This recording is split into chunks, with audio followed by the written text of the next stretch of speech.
here is our first work of art today, because nothing says Thanksgiving like dead birds presented in a fanciful way. Am I right? So maybe not the most obvious choice for a Thanksgiving tour, but I wanted to start here. I chose this not only because of the dead birds, but also I think for me, it represents this idea of plenitude and abundance. I think something that a lot of families celebrate and partake in on Thanksgiving. So let's take a look at this image. And I'm sorry if you are an animal lover or a vegetarian. I know it can be a little gruesome, but that's certainly not how it would have been intended originally when it was painted. So let's take a look at this image, and I'm just curious, what objects jump out to you right away? What objects can you identify? Do they all seem to have something in common? Are there any anomalies? So I'm going to give you a moment to just look, and this is the point where if you want to unmute, go ahead and unmute and just shout out something that strikes you as you look at this image. They're all dead. They're all dead. Okay. So you're noticing that everything here seems to be dead. And what do you see that helps you come to that conclusion? Well, some are eviscerated. Yeah, right. Eviscerated. That's a good word. Yeah. There's actually a live cat in this picture. Ah, yes. And it's very difficult to see in this reproduction, but you can see these little yellow eyes here, and I can zoom in for you as well. You can see it a little bit better when you're in person in the galleries, but there is one live animal there. So there's a living cat amongst a sort of tower of carcasses. Probably licking its lips, waiting. Yeah, the cat is probably feeling pretty good about its prospects, right? What other objects or animals can you identify in this painting? All those little birds in the left bottom. Mm-hmm. Yeah, and I can zoom in on those too. They're really kind of beautiful. I'm sorry the image is a little bit pixelated. This is the best one I could find. Yeah, so we have this sort of string of birds here. What else? Why kill them? I don't get that. That's a good point, Agnes, and we'll talk more about that. Some of it's edible, but why those little birds? Yeah, no, I think that's a great point. Oh, Betty and Jim, did you? Songbirds were eaten at that time. These little tiny pretty ones? Yes. Considered a delicacy. Yeah, and so let's talk about that for a minute, because I have feasting on the brain. Not necessarily when I look at this picture, I don't find it incredibly appetizing. But right, there's a lot of animals here you could identify that may be eaten. You know, this boar, you could eat that. The deer, you could eat venison. There's also a lobster over here, as well as some vegetables. So again, for the vegetarians, here's your little moment of respite. There's some cauliflower and an artichoke down here as well.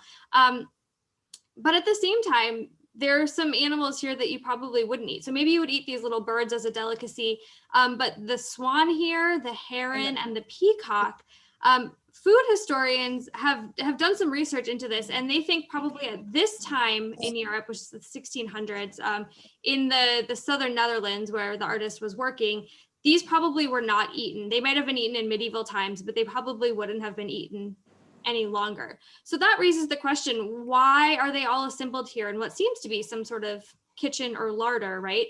What purpose do they serve? And I'm curious to hear what you think about that when you look at something like this.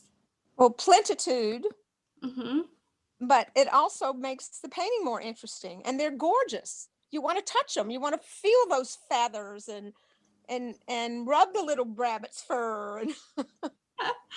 You're absolutely right. So I think you make two good points. One is that it's this abundance, there's plenitude, right? But also sort of visually and artistically, this was a chance for the artist to really show off his, and I'm assuming it's a man, it's, you know, the circle of Franz Snyder, so we don't know the exact identity of the artist. But the artist had a chance to show off his fine technical ability at capturing these details. I mean, this is a very, very accurate portrayal of all of these different animals here. So yeah, you can almost imagine yourself touching them, right? It's captured so finely and so beautifully. Other thoughts about that? There were other paintings that Franz Snyder did where he also had a swan posed nearly identically in other paintings. So that seems to be a theme that he enjoyed featuring. And you wonder, even if the birds weren't eaten, I would imagine that parts of the birds might have been used for other things. You know, for example, the decorative feathers, particularly the peacock. They might have been used as household decorations or perhaps part of costuming or hats. Mm-hmm. Yeah, absolutely. So first of all, you know from previous research that this artist, Franz Snyder's, used this same kind of swan in this very dramatic position in other paintings. So it's almost like a hallmark of the artist. And like Kay said, it's a good way to kind of show off your technical skill as an artist. But then you're bringing up the point too that perhaps, you know, these, even if you weren't going to eat these birds, they may have had some practical purpose. You might have been able to use them for something. So who do you think, what kind of person do you think, this is based on this painting here, what kind of person would have commissioned and displayed something like this in their home? What sense do you get of the person who would have owned a work like this? I'm thinking of some of the hunting lodges in Downton Abbey. Downton Abbey, yes. I just started watching The Crown season 4, so I've got hunting lodges on the brain. Yeah. Right, so there's sort of an air of aristocracy. Yeah, exactly. Mhm. The poor folks would not have had that variety and quantity of food just sitting there waiting. You know, they were pretty much eating hand to mouth, I would imagine. Mm-hmm. So clearly someone of a quite comfortable, you know, wealth and status. Any other guesses about the kind of person that might commission a painting like this? A lot of free time to hunt. Yes, a lot of leisure time to spend the time hunting. This sort of implies that this is, you know, the spoils of a good hunt that someone has gone and brought. I mean, realistically, probably this was just sort of the artist's conceit and put all of these things together in the studio, but it implies that you go out and you hunt, and you can hunt boar, and you can hunt deer, and you can hunt these fancy birds and the little birds, and bring them all back for sport. I think, Laura, it also implies, as was alluded to earlier, is like a manor house. Someone owned property, owned estates. And I think historically at this time, the right to hunt was very restrictive. So it wasn't the average person that was going over hill and dale hunting. It literally were people that had those rights and privileges. Yeah, Deb, that's a great point. And yeah, by this point, I think it was something like 1613 that the archdukes of the Spanish Netherlands really kind of cracked down on who was eligible and able to hunt. There were a lot of restrictions in place. So unless you were sort of landed, you know, aristocracy or had these very specific hunting privileges, you could not hunt at all. So just that in and of itself, this is a huge status symbol. I wonder too, you know, it's also possible that this was commissioned by a wealthy sort of merchant or someone in the lower, not lower classes, but, you know, not quite the aristocracy, but someone who saw this as sort of aspirational, someone who's sort of, you know, aspiring to these airs and this sort of sense of being part of the gentry. It's entirely possible that this could have been, you know, maybe if they can't hunt themselves, they can at least have something like this hanging on their walls. I've got the dimensions here for you. It's quite large. I know many of you have seen this in person. It's in Gallery 13. It takes up an entire wall. It's larger than life. So this is quite a statement. This isn't just something you'd have tucked away, you know, in the hallway or something like that. It's a trophy piece in a lot of different senses of the word. And you wonder if somebody who wasn't able to hunt would be able to afford that painting. Yeah. And I think at this point, there were some people sort of rising through the ranks, even if they didn't have that noble title or things like that. So there was this sort of rising wealthy merchant class. So perhaps they might have commissioned it, or it might have been, you know, the more established aristocracy just confirming their status.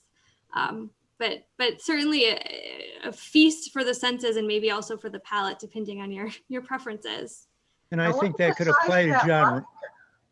Sorry. Sorry, go ahead, Jim. I think that could apply to John Ringling and his striving sociologically.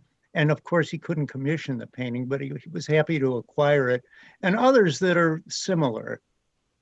Absolutely. In terms of, yeah, of display of wealth and very Baroque, like the circus. That's a great point. Yeah, we can kind of maybe read something into the psychology of John Ringling, knowing that this was a work that he, you know, would have loved. And I think you're absolutely right. I think the grandeur of it, the over the top, the sort of Baroque drama of, even though it's just a still life, there's a lot of drama and almost implied motion, right? Everything's about to topple off this table. And I can see it really appealing to him in that way. That's a good point. Ingrid, were you going to add something? I was just commenting on the size of the lobster. Yeah. I wouldn't mind digging into that lobster tail. Yeah, absolutely. It looks delicious. Definitely prefer that over this gutted boar here. Oh, And I no, love the pork chop. colors. What's that? I love all the colors, all the beautiful colors. And I have to say, they're not done justice in this virtual reproduction. So when you look at the painting in person, it's even more spectacular. Absolutely.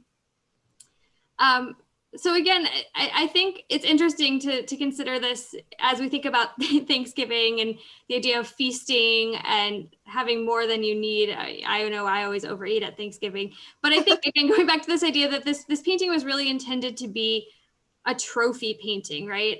Even though the animals are rendered extremely accurately, I think as Kay mentioned, the composition of as a whole, including the position of the animals and the way that they're all stacked on one another, would not be how you would find them in a larder or a kitchen, right? This is definitely something that's been assembled for show to kind of overwhelm you. And so again, maybe there's some connections there to putting 20 dishes on the Thanksgiving table when you really only need the 5. I want to return just for a moment before we move on to this little kitty here. And we kind of have talked about him a little bit, but why do you think the artist chose to include this cat in this scene that's all about kind of these dead, majestic, beautiful animals, this tiny little cat hiding under the table? What are your thoughts? And there's no one interpretation, so I'm really curious just to hear what you make of that. I think he I just think it wanted might to have have a been living element. A living element as a contrast. Yeah. And sorry, who else was? I just imagined that it's Snyder's own cat and that he was hanging around the studio and he loves his cat, so he wanted to include it in the painting. I love that. So maybe at his heart, Snyder's was actually an animal lover, right? And so to sort of make amends for all these dead animals, he's letting his little pet have a cameo there. I like that. And how many Zoom meetings have we been on, where a cat jumps over the screen or you see a tail going? So it's very plausible that the cat would be up in his business while he's trying to paint this. Any other thoughts? Laura, it says circle of Fran Snyder. Has it always been the circle of? I always thought it was a Fran Snyder. That I think that's a pretty recent reattribution. It might have been when they reinstalled Gallery 13.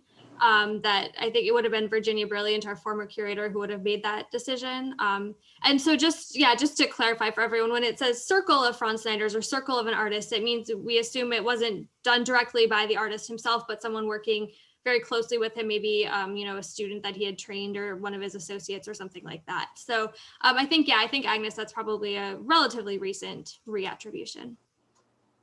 But Might still, he have also whoever had did it was a hand good on it? artist. Sorry, what was that? Might he have also had a hand in it? Potentially. I think if he did, it would have been, like Fran Snyder's and circle. It might have been presented a little bit differently, but it possibly because like you mentioned, actually, Ingrid, we see these same motifs happening in his work again and again. So someone who is very familiar with his work one way or the other, definitely. I know you said you couldn't see the chat, so I'll read you what Mary Kritz said. Oh, Cats lived everywhere back then, and they kept the rats away. That's a good point. There's a very practical reason to have cats around. They're going to keep the rats and the mice away. I like that. Very good point. So that cat's there to do his duty. And I think wasn't Fran Snyder also noted for always having one living critter in his paintings that pretty much people had to search for? Yeah, I don't know if that's true of all his works. I haven't done enough reading about it, but that's very feasible that he would always have a living element. I like that. A little bit of playfulness. A little mystery. A little mystery, yeah. I also think it's just a statement that life goes on, life continues. Yeah, so digging a little bit deeper to that contrast between dead and alive and extrapolating a little bit more meaning of life. Life is present, even when it stops for others. I like that. All right, any last comments or questions about this one before we move on to our next work? I promise this was the most gory one, so it's all going to be a little easier on the eyes from here. Okay, so this is our next work, and I chose this painting to represent the idea of friends or friendship. I actually didn't see anyone in the chat say they were thankful for their friends. So if your friend is on this call, you gotta be thankful for them. They're gonna call you out. But I think a lot of people are very grateful to have the friendships that they do. And so I wanted to just provide a little bit of background about this painting, and then we'll dig into sort of your response. So this is a portrait of Fra Bonaventura Bizzi. He was a friar who lived in the convent of San Francesco in Bologna, Italy. So he's a friar, but he's also an artist. So he is primarily an engraver and a miniaturist. And so when he's doing these engravings, he's making copies of famous paintings. And not only is he a friar and an artist, but he is also an art dealer. So he would sell paintings and drawings to members of the court in Florence and Modena, but he also would sell drawings to other artists, including Guercino, who was the artist who painted this portrait. So he and Guercino were friends, this Guercino being the artist who painted this. And several decades before this painting was made, Guercino drew a caricature of Fra Bizzi and also gifted him 2 paintings. So we can track the relationship through the written records that exist over several decades. And interestingly, scholars believe that this painting was actually a gift to Fra Bizzi himself from Guercino, because there was no payment exchanged as far as we can tell. Guercino kept a very accurate account book of all of his transactions, the paintings he sold, and this does not appear in it. So we assume that this was a gesture of friendship that this artist made for Fra Bizzi here. And I think what's also kind of poignant is that the timing of this painting was made during the last year of Fra Bizzi's life. So these men had been friends for decades, and the year that this painting was made, shortly after Fra Bizzi actually passes away. Guercino lived, I think, another 6 years after that, but you're seeing here sort of the end of this long friendship between 2 men. So that's the backstory. Knowing a little bit more about the relationship between the artist and the sitter, and a little bit more about Fra Bizzi himself, I'm curious what details stand out to you in this painting as you look at it? His ears pierced with a earring of a cross. Is that right? Yeah. Let me zoom in on that for you, Mark. It's hard. I don't know if it's a cross or it's just sort of a long like hoop. Or a stud. It's a little bit hard to tell, but yeah, he's got this earring. So what do you make of that, Mark? What does that imply to you? He was pretty hip in his time. Right? Yeah, totally. And yeah, I'm glad you brought that up, because that's sometimes people totally miss it, and sometimes people hone in right on that. And it's interesting, right? It wasn't totally uncommon for men at this time to wear earrings, but the 2 groups of men who did primarily were either nobility and aristocrats who were doing it to just show off their wealth. They were kind of, bedazzled in all kinds of different ways. Or you might be a sailor and you would wear an earring. One reason being that you would hope if you washed up in a shipwreck and your body washed up on shore, whoever found you would take that gold earring as payment for a proper Christian burial. So it's sort of an insurance policy. But you see sailors, or you see very wealthy aristocrats wearing earrings. You don't often see a friar living in a convent wearing an earring. So it's a very interesting choice. And again, we don't know exactly what to make of it. Other thoughts about that, or other details that you're noticing in this painting? Of course, he did have quite a going business enterprise between the engravings and the miniatures he was doing, as well as being a dealer. So you wonder what exactly was he doing with all of the money that he made? Was he donating it to his monastery, or perhaps did part of it go toward bling? That's a good point. Yeah, he may have been rather wealthy. And so you kind of wonder, is this again just a statement of his wealth? And you wonder what the other friars would have thought about him, gallivanting around with a gold earring. Maybe that was in vogue at the convent, and there were other friars doing the same thing. But didn't vow yeah. poverty, chastity, and obedience? Right. It seems a little antithetical to your vow of poverty to have a gold earring. Yeah. And so you wonder about that. What does that tell us about this man? I mean, I think there's more than meets the eye to this Fra Bizzi here. I think he still liked maintaining that sartorial splendor that didn't necessarily go very well with being a friar, but was part of his personality. I love his face. He has such a friendly, approachable demeanor. So Ingrid, you're reading his face as friendly and approachable, and I've zoomed in a little bit. I'm curious, does everyone else read it in the same way? What do you make of his expression here? Well, I think he may have experienced more in life than many monks have. Yeah. I think he maybe got around a little bit. I get that impression. There's there's a twinkle in his eye. Yep. Twinkle in his eye, yeah, and that's something in that expression that this is a worldly man for all intents and purposes. Maybe, I mean, and again, we can only speculate. But he seems to have some interesting stories under his belt. I totally agree with you. I think he looks pleased with himself. Pleased with himself. And yes. what did you see that everyone agrees? What about it do you get that sense from? Just the expression on his face. The expression on his face, sure. It's And he's almost like a little half smile. Mm-hmm. His little smile too. Yeah, for sure. So I think, based on the visual evidence presented to us in this painting and also kind of what we know about the backstory, this is a man nearing the end of his life. What do you think he's the most proud of? What elements of his identity do you think he really wanted to highlight? And bear in mind, this was probably a reciprocal process between him and Guercino, the artist. They were friends and they would have, sort of discussed this portrait, I assume. What do you think he's the most proud of accomplishing? His work, obviously, he's pointing to it. Mm-hmm. And I believe the portrait that he's holding up is that of his main sponsor. Is that not correct? Yeah, that's the I believe the Duke of Modena. Yeah, so this is a drawing of one of his main patrons. Mm-hmm.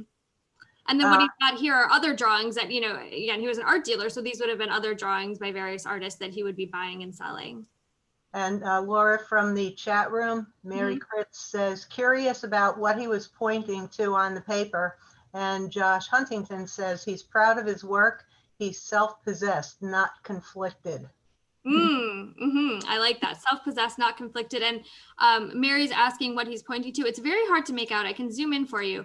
To me, it looks like another portrait, like someone in profile, like this is the nose, this is the hair, but a little bit hard to make out. So I assume a drawing of some sort. Mm-hmm.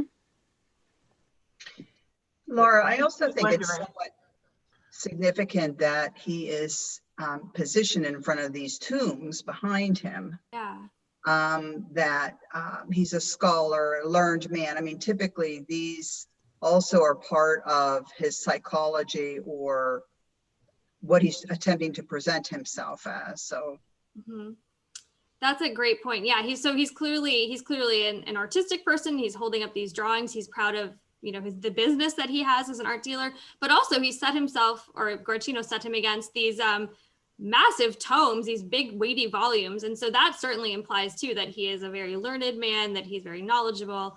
And I think that says a lot about him too. So it's interesting, you have kind of the art, the knowledge, and then this bling earring, and then the friar's robe, right? All of these elements coming together to make this really fascinating portrait of a man. Was there another comment that came through in the chat, or did I cut someone off? No, I didn't see anything else in the chat. Okay.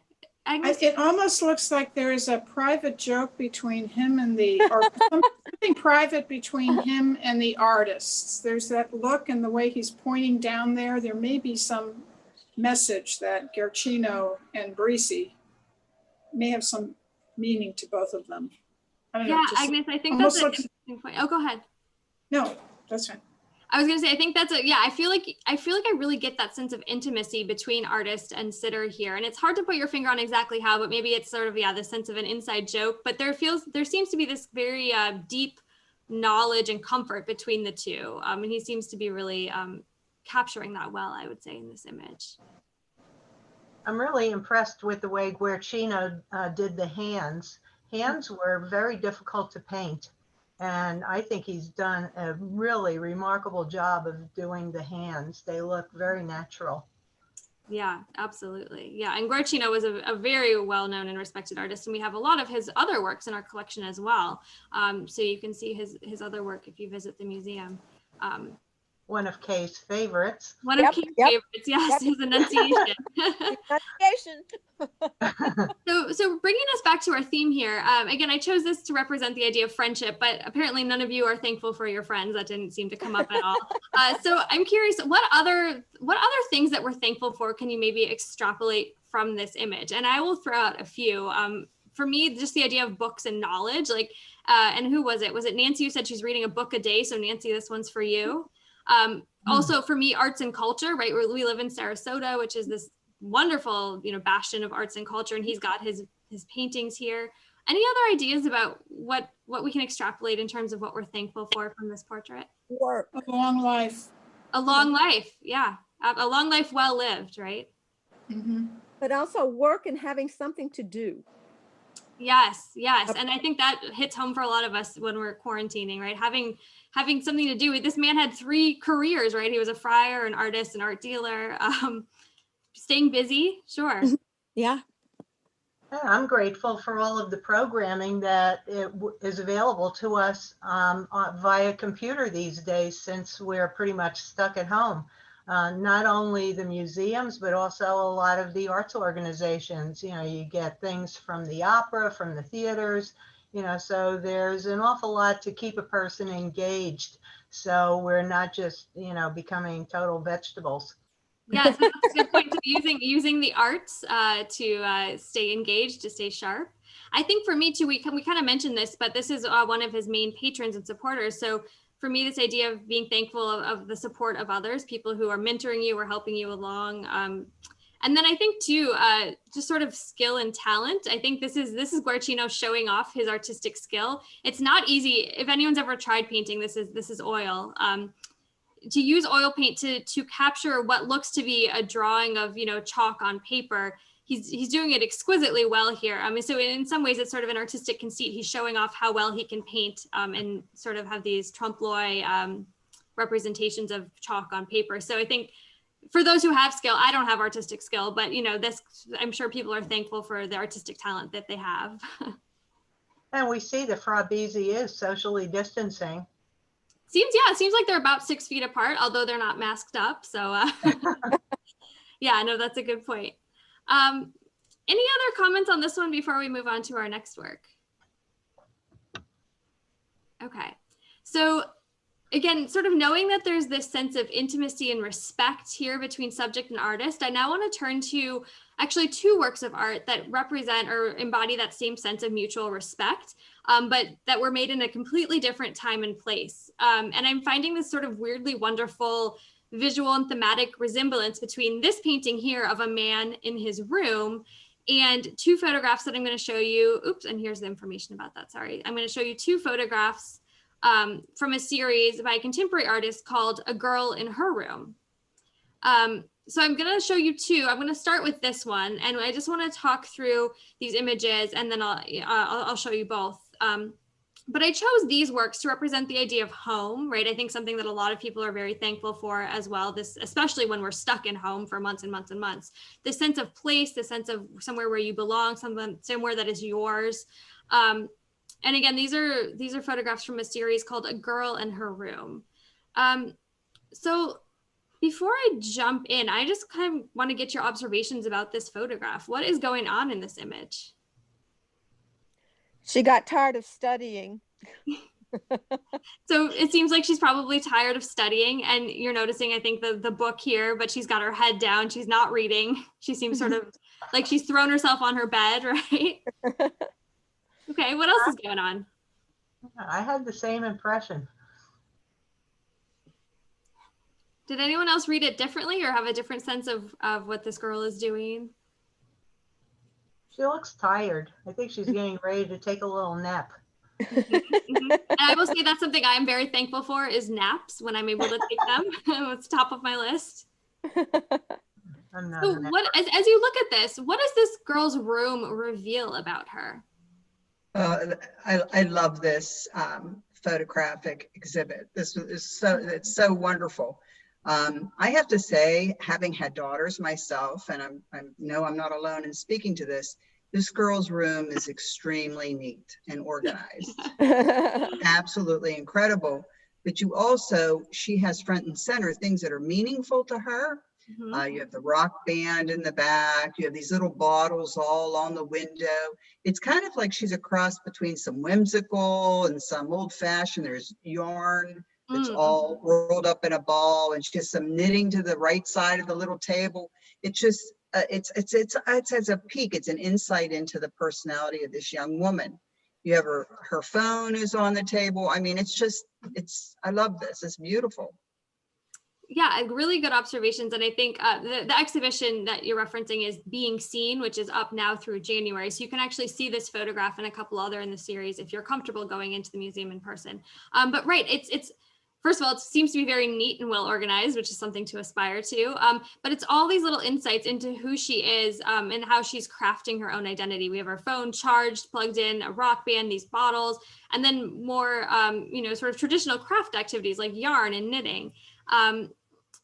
Any other kind of initial thoughts as you continue to look at this image? I really wonder about those bottles on the window ledge. They almost look like apothecary bottles. And so you wonder what, or at least I wonder, what they might have contained. They're probably empty now and she's leaving them there as a display, but what was in those bottles?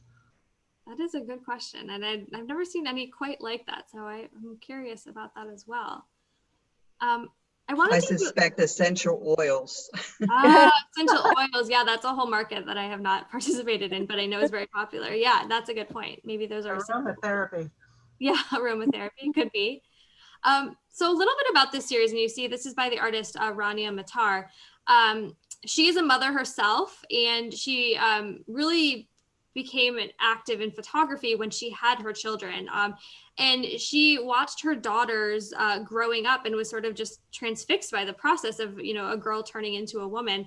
And so she tells the story of one of her 14-year-old daughters and her friends were hanging out at home and she wanted to photograph them. But she realized when she was photographing them in a group, they got very kind of performative and squirrely and were trying to act cool. And it didn't feel very genuine.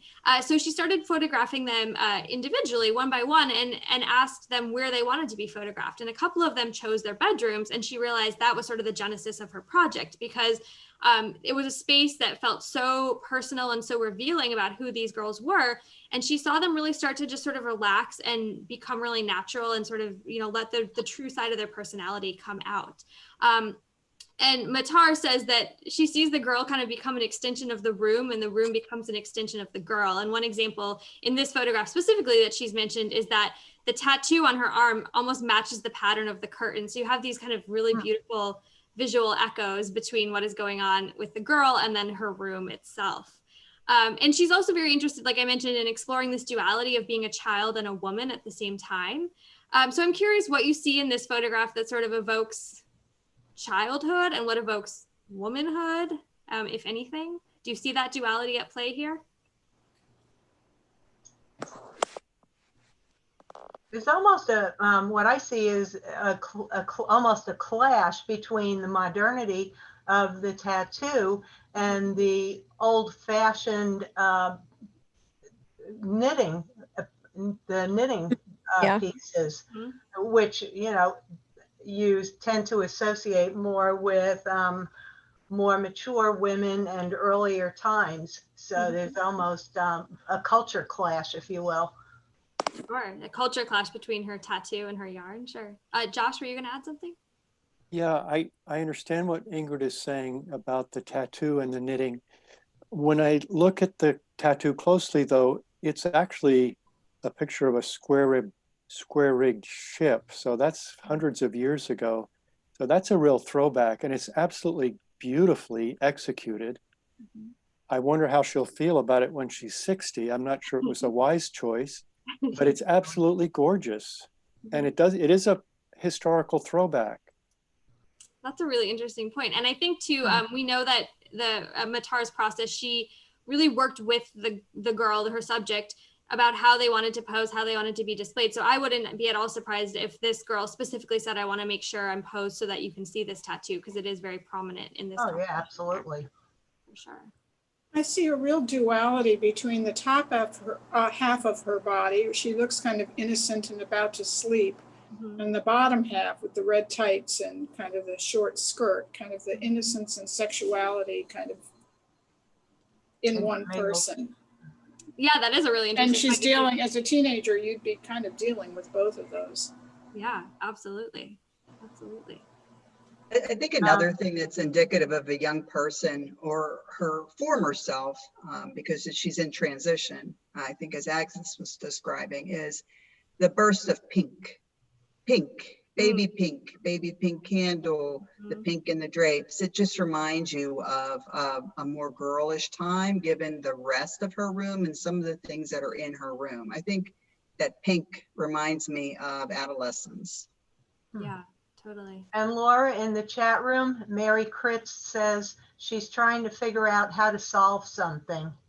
Ooh, I think that's a great way to describe her her expression and her posture. She's trying to figure out how to solve something. And I know I can think back to my adolescence. I feel like I had a lot of crises that I had to solve every single day, and they all seemed incredibly earth-shattering at the time.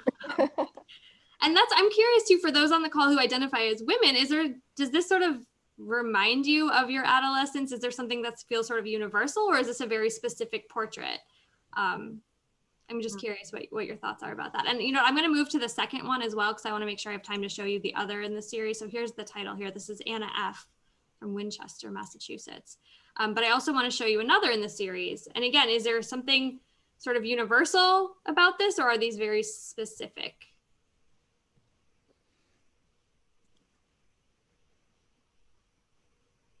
And I will say the men on the call are certainly welcome to chime in as well. Matar, the artist, has said that men typically have a little bit of a different reaction. They sometimes feel that the photos are a little voyeuristic, or make comments like, a man couldn't have taken these images. And I think Rania Matar really leans into her identity as a female photographer. She is very comfortable in this role, engaging with young women, but she has noted that men seem to have a different reaction sometimes. So I'm curious, the floor is open to anyone about your response to this series. Well, she seems to have an awful lot more decoration that seems a little more, I don't mean this as an insult, but more childish. Mm-hmm. With the Donald Duck and Bart Simpson and all of the stuffed animals. And, you mentioned pink before, the poster with the photographs on it with the pink background. But I like too that there's a real cultural identity with the window screen. Mm-hmm. Mm-hmm. Yeah. And the headdress, of course. Mm-hmm. Yeah, I definitely think that these images are universal. I know, like, surrounding yourself with different posters and objects and stuff really reflect who you are as a person. And as you grow, girls tend to change their bedrooms to reflect how they're feeling. So I definitely relate to all of these. Yeah, I think this whole idea of, what you put on your wall is sort of representative of who you are in the moment. But then, of course, maybe every year, every month, every week, depending, that changes, and you're putting something else up to sort of mark your identity or who you are. Yeah. And in the chat room, Lynn Sabo, sorry if I mispronounced that, says, looks like the contradiction between Islam and Western childhood. That's an interesting, I'm glad you brought that up, because Rania Matar herself is a Lebanese American photographer, as you can see here. And she shot subjects in this series, both in America and in Lebanon. And when you look at the entire series, there becomes sort of a disappearing distinction between the Western and the Lebanese, or the American and the Lebanese subjects. So here, as I think Ingrid noted, this girl is wearing a headscarf, and these sort of evoke maybe Lebanese architecture, the window screens. But beyond that, there's not a whole lot that separates them, right? In terms of sort of subject and pose. So it's interesting to see the differences or the lack of differences when you look at this series in an entirety. So I'm glad you brought that up. And in the chat room, Josh Huntington says the photo shows Mount Saint Michel. The photo, up here. Yeah. So again, this kind of crossover between cultures, Lebanese culture, European culture, American culture. Yeah, absolutely. Any other thoughts or comments about this photograph specifically, or the other that we looked at? Laura, I in this particular photograph, she almost assumes a regal kind of pose, almost like a Venus pose on this bed. The way she's stretched out, where I think the previous, although again, lying down, stretched out, it was more introspective. This one, she's looking at us, and I look at it as somewhat regal. I just find it, she's beautiful. Yeah, I think I'm glad you brought that up, the difference in poses, and they're both reclining in different ways, but here there's that, yeah, that kind of power in the way that she's reclining and looking kind of past us. I totally agree with you. Yeah, the Venus of Urbino pose, but her face is so expressionless, at least it seems so to me. Yeah, it's hard to read what she might be thinking. Yeah, so maybe the sort of expression, or what you see as the lack thereof, it gives that sense of internality, or is that a word, internality? Internalness, right, that we kind of saw with the other figure too, that they're maybe more lost in their thoughts instead of performing for us, which I think is something that the artist was hoping to achieve. Anything else that came through in the chat, or any other comments people wanted to make before we go to our last work here? No, nothing in the chat. Okay. So that was our idea of home and having a personal space that is all yours, something that I think a lot of people are thankful for. And then our last work, oops, I went too far, didn't I? I'll give you the big image here. Again, this is something, for me, this painting just totally embodies compassion. And I felt a lot of compassion in those photographs by Rania Matara, just a lot of sympathy for the subject. So I want to explore the idea of compassion in a little bit of a different way with our last image here. So I want to invite you to just get lost in this beautiful painting. This is probably one of my favorite in the entire collection. And I know many of you have seen it before in different tours and programs. But just take a moment, and what is one word that comes to mind when you look at this painting? And you can either share it in the chat or just unmute and share your word.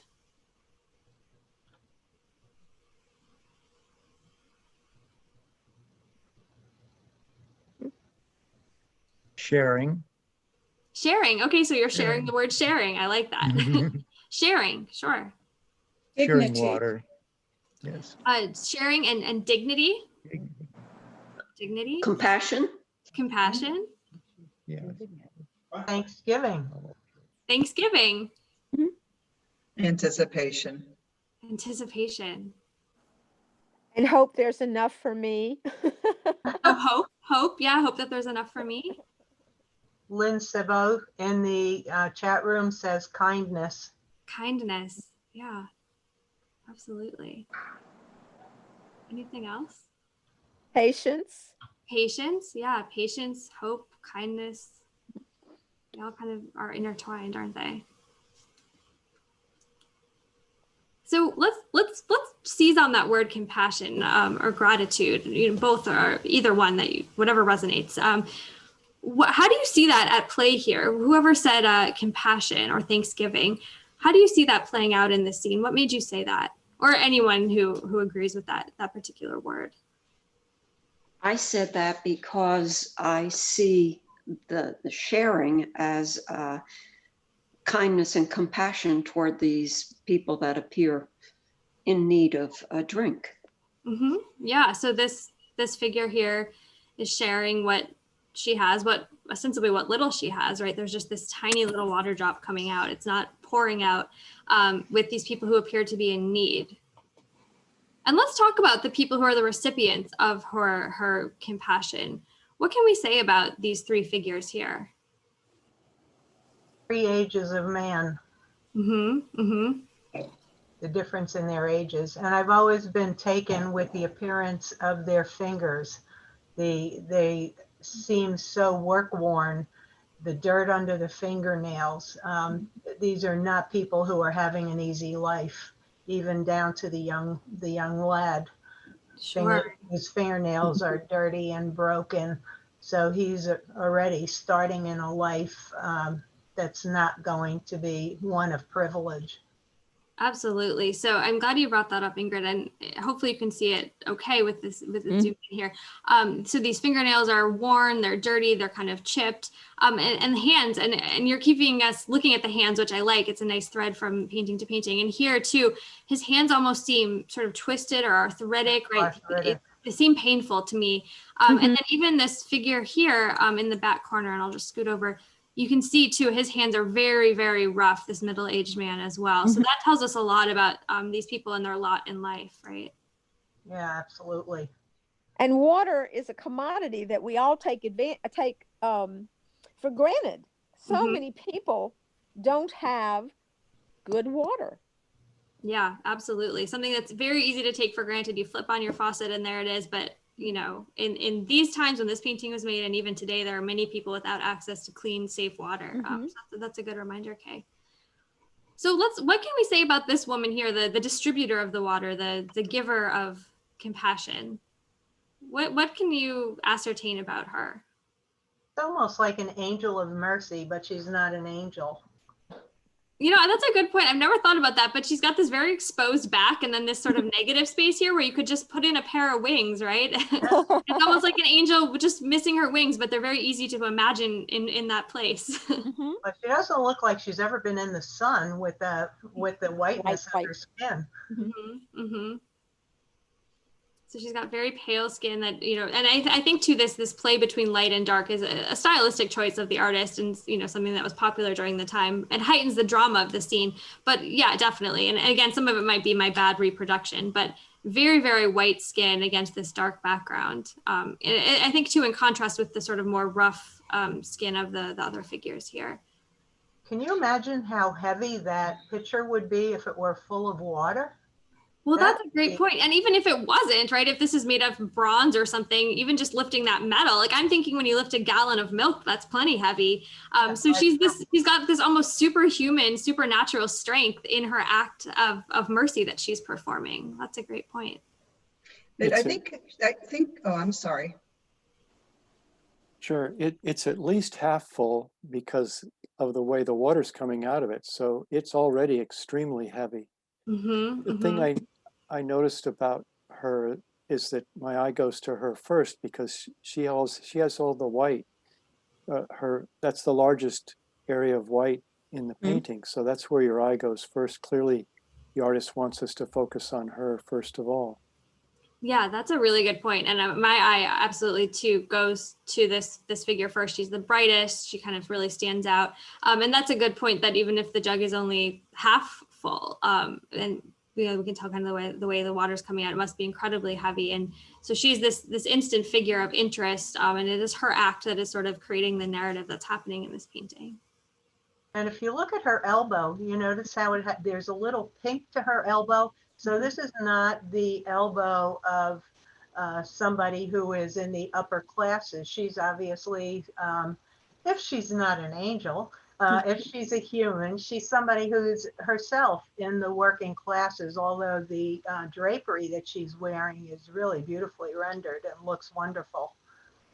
Yeah, so there's this kind of contrast between what seems to be sort of a fancy dress, although it's sort of maybe slipping off her shoulders, and then maybe the roughness of her body, the sort of red chapped elbow, her hair's a little bit messy, her cheeks are a little bit ruddy. And what do you think the intended message of that is? And she's not this sort of idealized, perfect figure. Maybe it's just helping one person helping their fellow man. Yeah. You know, we're all in this together, as we have heard so often over these last 8 months. Yeah, right. You don't have to wait to be perfect to start doing good things, right? I'm sorry, go ahead. I cut someone off. I was going to say, in this period of time, there was no social safety net.